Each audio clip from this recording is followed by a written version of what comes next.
तो आपने डर का अंधेरे के साथ रिश्ता कई बार सुना होगा, लेकिन अंधेरे और रेव पार्टीज का लिंक भी अनसुना नहीं है।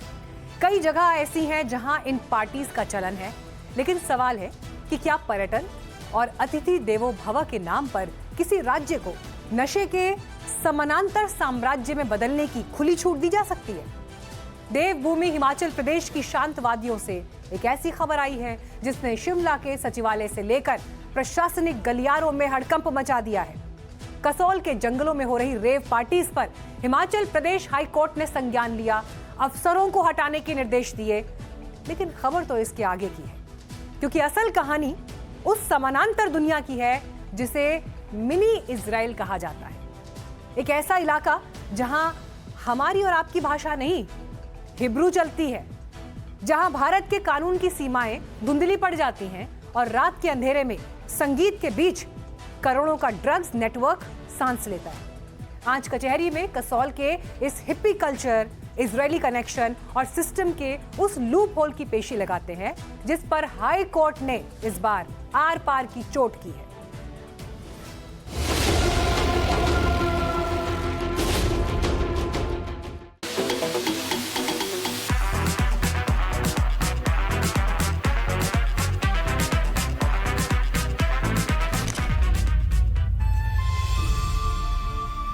पहाड़ों की ओट में छिपा एक छोटा सा गांव कसोल।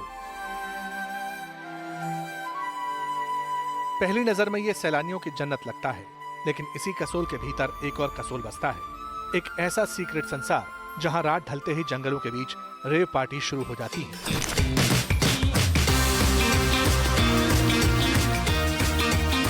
तेज बेस वाले ट्रांस म्यूजिक, थिरकते कदम और धुएं का गुबार।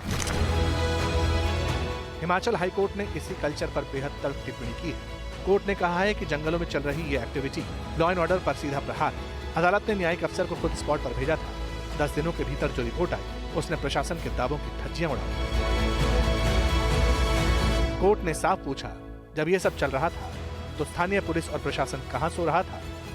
अदालत ने सीधे प्रशासनिक जवाबदेही तय करते हुए कुल्लू के पुलिस अधीक्षक यानी एसपी और संबंधित एसडीएम के तत्काल तबादले के आदेश जारी कर दिए। हिमाचल प्रदेश हाई कोर्ट ने जब स्टेटस रिपोर्ट चेक की तो उसमें देखा कि पुलिस की रिपोर्ट को नजरअंदाज किया गया। दूसरे नंबर पर 10 बजे के बाद यानी 11 बजे तक की परमिशन जो थी रेप पार्टी के आयोजकों को दी गई, जिसका संज्ञान लेते हुए हिमाचल प्रदेश हाई कोर्ट ने डीसी कुल्लू और एसपी कुल्लू को ट्रांसफर करने के आदेश जारी किए। लेकिन ये मामला सिर्फ कुछ अफसरों के तबादले भर का नहीं है। ये कहानी है भारत के उस मिनी इजराइल की जो कानून की नजरों से दूर अपनी ही एक अलग समानांतर दुनिया चला रहा है। सवाल है, आखिर कसोल इस मोड़ पर कैसे पहुंचा?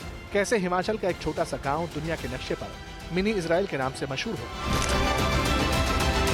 इसके पीछे की क्रोनोलॉजी को समझना बहुत जरूरी है। थोड़ा फ्लैशबैक में चलना होगा।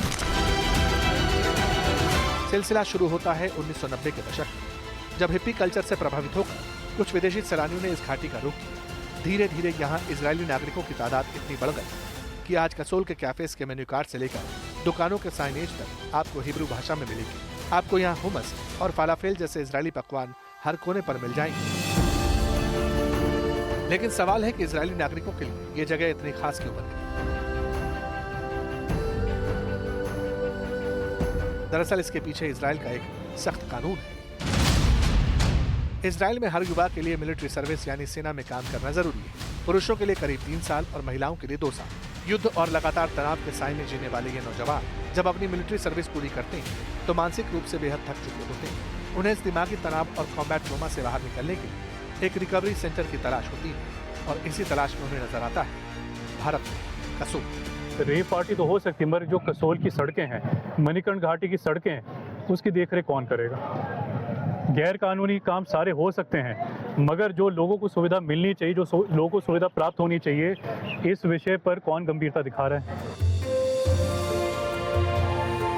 सस्ता रहन सहन, बेफिक्र माहौल, पहाड़ों की शांति और कानून की लचीली पकड़। यहाँ आकर ये पूर्व इजरायली सैनिक महीनों बिताते हैं, ध्यान लगाते हैं, मौज मस्ती करते हैं और अपनी सेना की थकान को भुलाने की कोशिश करते हैं। लेकिन इसी सुकून की आड़ में कसोल का एक डार्क साइड भी डेवलप हो गया। सुकून की तलाश धीरे धीरे रेव पार्टीज, सिंथेटिक ड्रग्स और मलाना क्रीम के काले कारोबार में तब्दील होती चली गई। बीते रिकॉर्ड्स को देखें तो ये कोई पहली बार नहीं है जब अदालत ने इस पर चिंता जताई।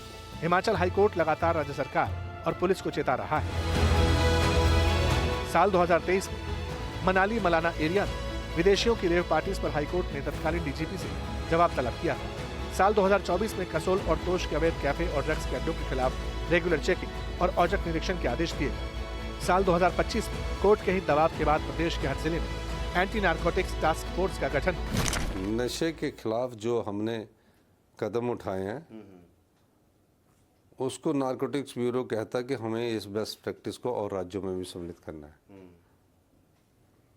खासकर चिट्टे के खिलाफ हमने कदम उठाए हैं और चिट्टे के खिलाफ हमने वॉकथॉन का आयोजन किया है। हमने एक अवेयरनेस कार्यक्रम चलाया ताकि चिट्टे में जो युवा सम्मिलित ना हो। लेकिन इस सब के बावजूद साल 2026 में भी अगर जंगलों के बीच गुपचुप तरीके से रेव पार्टीज आयोजित हो रही हैं, तो कोर्ट के मुताबिक ये सीधी सीधी स्थानीय प्रशासन और कानून की नाक के नीचे हो रही नाकामी है। वैसे पर्यटन किसी भी राज्य की रीढ़ होता है और हिमाचल प्रदेश के लिए तो ये उसकी लाइफलाइन है। विदेशी मेहमानों का स्वागत होना चाहिए। अतिथि देवो भव हमारी यही संस्कृति भी है। लेकिन टूरिज्म की आड़ में अगर देवभूमि की संस्कृति को नशे की आग में झोंका जाएगा, अगर कानून की धज्जियां उड़ाकर जंगलों को अवैध गतिविधियों का अड्डा बनाया जाएगा, तो अदालत को इसी तरह का चाबुक चलाना पड़ेगा। अब उम्मीद की जानी चाहिए कि इस बार की सख्ती सिर्फ अफसरों के ट्रांसपोर्ट तक सीमित नहीं रहेगी, बल्कि कसोल के सीक्रेट वर्ल्ड के पीछे बैठे असली सफेद पोश मगरमच्छों पर भी शिकंजा कसा जाए, क्योंकि जब तक जड़ परवार नहीं होगा तब तक देवभूमि में नशे का ये नेटवर्क पूरी तरह खत्म नहीं हो सकेगा।